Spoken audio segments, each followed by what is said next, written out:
Today on the Ask BP podcast, we're talking about what should I do to get started if I got $65,000. Stay tuned. You're listening to another BiggerPockets Ask BP podcast, where you'll hear short, direct answers to your biggest real estate questions. Submit your question today on Facebook, Twitter, or the BiggerPockets forums by using hashtag AskBP. And don't forget to pick up your copy of the Ultimate Beginner's Guide to Real Estate Investing and other great content when you sign up for your free account at BiggerPockets.com. With that, let's get to the show.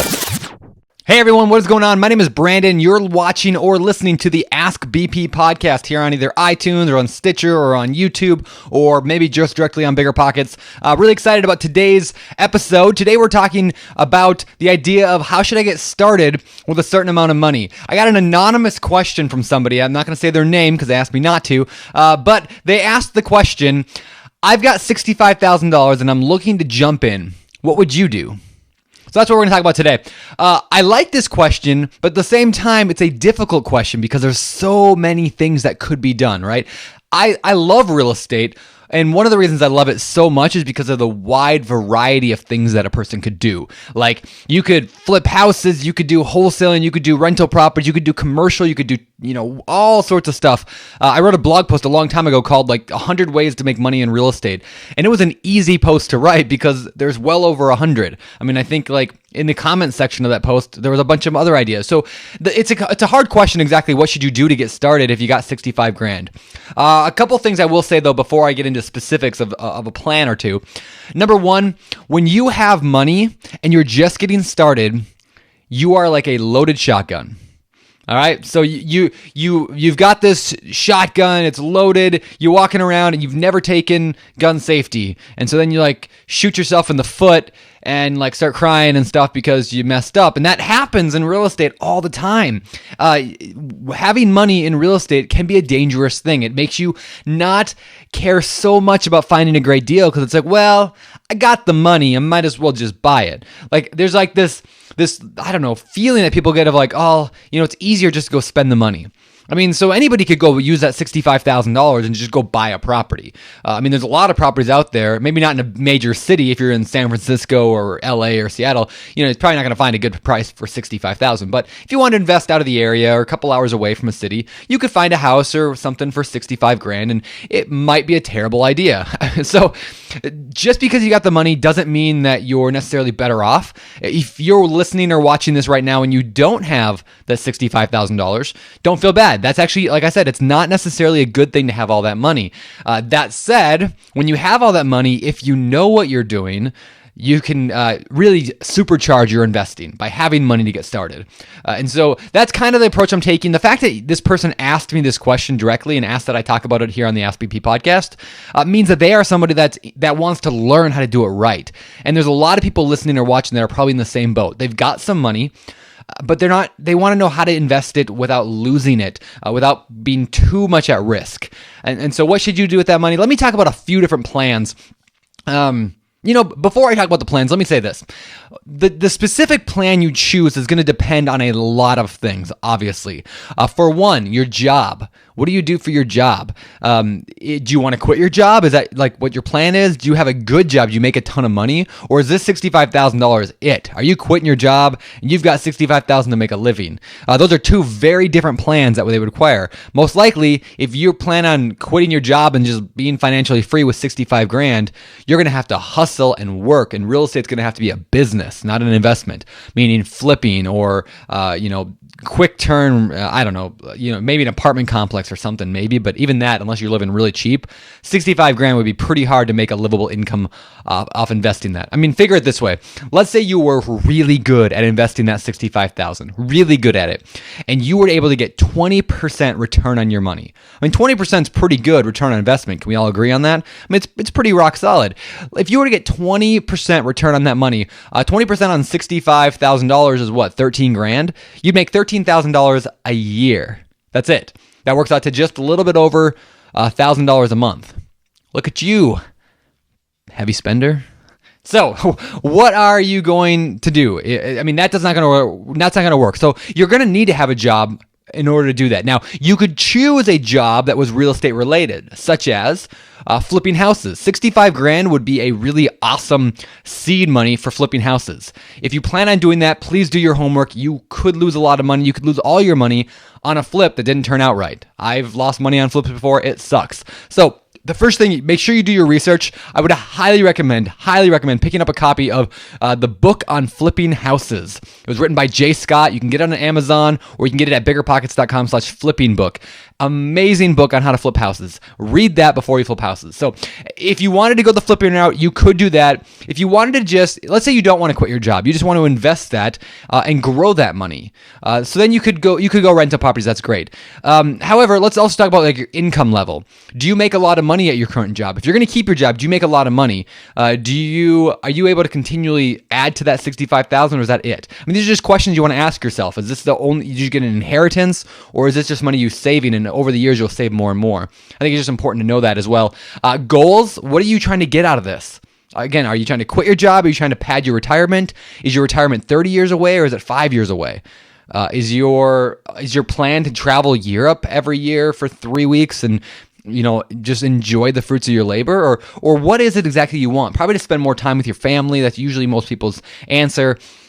These are all come into play though on what your plan should be. And then how's your market? That's also an important question. If you've got $65,000 and you're trying to invest in real estate in San Francisco, that's going to be tough, right? Because San Francisco, you can't buy a parking spot for $65,000. An average house is over $1 million in that area. Now, if you're in, Detroit, maybe you could buy like an entire city block for $65,000, and then you could be the king of a whole street, and that would be pretty lame.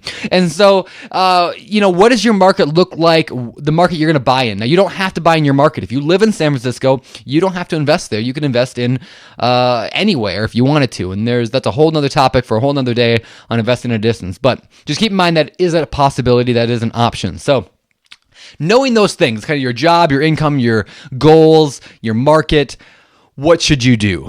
All right, so I spent a long time leading up to that because the answer can't just be given. I can't just say do this. But now that I said all that stuff, the way the question was phrased was, what would you do, Brandon? That's what the person who asked me, they said, what would you do? So here's what I would do. I'm going to give you a few. I'm not going to give you one answer. I'll give you like 3. Number 1, I would use that $65,000 as a down payment on a 4-plex. Maybe a 3-plex if I had to, but I would look for a 4-unit property that I could use that as a down payment. Now, if you're in an expensive market where a 4-plex is $500,000 or $1 million, that might not cut it. But if you're going to live, and I would plan on living in the property. So that's called house hacking. That's the idea of buying a small multifamily, living in one unit, renting the other ones out. House hacking.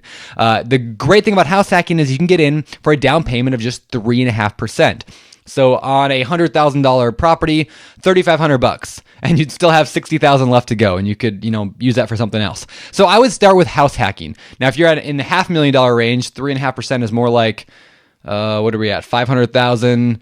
So 10% would be 50,000, 1% would be 5,000, 3.5% would be 17.5. Is that right? Am I doing that math right? Something like that. So on a $500,000 property, 3.5% down looks like 17,500. Correct me if I'm wrong. And then you have closing costs and whatever else. Still, that's not a bad idea, right? Now, if you're going to house hack, you've got to make sure the property is going to cash flow. It's going to give you money in excess to what the expenses are. And I'm not talking about expenses, just the mortgage. I'm talking about all the expenses, the vacancy factor that's going to be empty part of the year, the obviously the mortgage, the taxes, the insurance, the capital expenditures, the big things like the fridge goes out every 10 years, the water heater goes out every 10 years, the roof goes out every 20 years, the foundation goes out every 50 years. I mean, you got to budget those things and you got to plan on those kind of activities you'll have to fix someday. Whatever other expenses you got, things like utilities or special assessments, all that stuff. So make sure it cash flows after all of that if you're going to do the house hacking idea.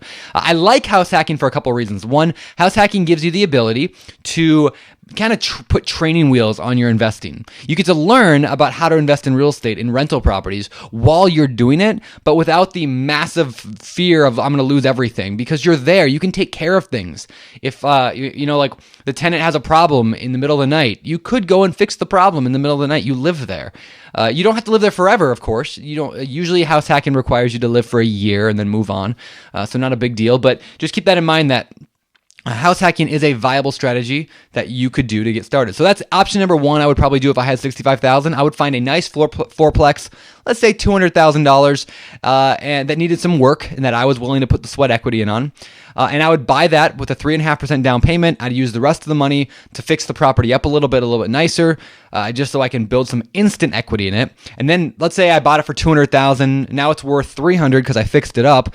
And I've only got a mortgage for $190,000 and I spent my $60,000. And I got some good $40,000, $50,000 of equity at that point. I know I'm talking really fast here and don't get lost in the numbers, but that's probably what I would do, number one. Number two, if I did not want to live in a small multifamily property, I'd probably look into the idea of perhaps a single family house, a live-in flip. You could also classify that as house hacking as well. A live-in flip is the idea where you live in the property that you're flipping. And so you buy an incredible deal, a real cheap deal. You buy that for, whatever, in a cheap price. Maybe look at like the 70% rule if you want to use a rule of thumb. 70% rule basically says that if you got a property, let's say it's $200,000, take 70% of that, and you're at what would 70% of that be? Let's see. So 200,000, 30% of that would be 60,000. So you're at 140. Am I doing that right? I think so. 140,000, and then you've got to plan on repairs, subtracting repairs out of that. So let's say you needed $30,000 of repairs. So 140 minus 30 is 110. So you can pay 110 for that house that should be worth $200,000. And so that's kind of how the 70% rule works. Maybe just use it as a rough rule of thumb. Don't buy a property based on that, but just if you want to do some quick numbers, it might help you do some quick math. That's kind of what you'd be looking at. And so if you could find a house that would be worth 200, but it needs a lot of work, but you can get it for 110 or 120, and then you could do as much work as you possibly can. I mean, again, kind of that training wheels idea. You're learning how to do things. You're in there. You're working there. If cost overages happen, you can go and paint a wall or something yourself and not hire it out if you had to. So it's like training wheels. And so that's the live and flip idea. And maybe you could turn, after 2 years, I'm not a CPA, but talk to your CPA about this. That's my disclaimer. But there is an exclusion in the United States, in the Americas. There's an exclusion in the Americas that says you don't have to pay taxes if you live in the property for 2 years and then sell it. Now, there's a lot of stipulations with that, so don't just automatically assume that's truth. But basically, if you live in a property for 2 years and then you sell it, most likely you pay zero capital gains tax. Which means, let's say you bought that house for $200 and you put a little bit of a down payment on it. You lived in the house, you fixed it up, you used your own $65,000 to fix it up. Total, let's say you have into the thing 100 and I don't know. What would I say? You bought it for 110, and let's say you put in $40,000 worth of work. I don't know. I'm just spitballing here. You got 150,000 total. You sell it for 200. After real estate fees, you clear roughly $35,000 that you made. That's extra profit that you made on top. Now you get all your down payment back, and you only owed 110 or whatever. So you made some good money on you turn your 65 into maybe 85, 95, 100. I don't know, whatever. I'm doing the math real quick in my head, but you made some good money on that live and flip, and it's mostly tax free. Now you can take that $100,000 and go do it again, and then for 2 more years live in another flip and turn that one into $50,000 of profit, and do this every 2 years and just keep turning your properties into $50,000 profit until you no longer can do that anymore. You only got to do that a few times before you build some serious wealth. So let's just say you did it 5 times, each one made $50,000. By the end, you're up to $250 plus your 65. You're up to, a little over $300,000, plus anything else you've saved in the time. I mean, that's not bad. I mean, that's pretty good income over the course of 10 years. So that is another option. So that's A, B, and then the first one was the house hacking. The second one was that one. And the third option I would probably look into doing is just using that $65,000 as a 20% down payment on a boring old small multifamily property, like a fourplex somewhere, maybe in the Midwest. It's something that you could buy a fourplex for around $200,000. Maybe you don't want to live in it. I'd buy it as a 20% down payment, but I'd want to make sure it cash flowed really well. Again, we talked about that earlier. The reason I like this idea is because it kind of goes with my whole philosophy. Like I wrote a book a long time ago, just like a quick ebook called 7 Years to 7-Figure Wealth. You can pick it up at BiggerPockets.com/7years, BiggerPockets.com/7years. But the whole philosophy behind this book was this concept of, if you were to buy small multifamily properties, take all the cash flow you receive from it and use that and collect it, and then use it on another property, and just keep, and then, let's just say your property cash flowed $1,000 a month. So for 2 years, you save up all that cash flow. At the end of 2 years, you got $24,000. You take that as a 20% down payment on another property, and then you keep all the cash flow from that one, and then you do it again. And within 7, 10, whatever, it doesn't matter how many years. Best case scenario, you could do it in 7, but if it took you 20 years, you can achieve over $1 million in net worth just from doing 1 or 2 purchases every couple of years. It's kind of a cool strategy that I really like a lot. I'm kind of living out in my own life. That's why I like small multifamily properties so much. So I'm just buying them, saving the cash flow, rolling the cash flow into the next deal, and just kind of the same philosophy, I guess you could say, that like Nickerson's book, what's his name, William Nickerson? Something like that. Nickerson's book, How I Turned $1,000 into $5 million in my spare time, or whatever it's called. That same philosophy. So those are the 3 strategies that if I were in your shoes, depending on your situation, because I don't know exactly everything going on with you, if you had $65,000, if I had $65,000, I'd probably choose one of those options: the house hacking, the live and flip, or the 7-year to 7-figure wealth plan. Again, pick up that free ebook at BiggerPockets.com/7years. With that, let's get out of here. Today's success quote of the day comes from not a person, but an old Chinese proverb. At least that's what the internet's said. This, I've heard it before, but I like this a lot. The best time to plant a tree was 20 years ago. The second best time is now. Think about it.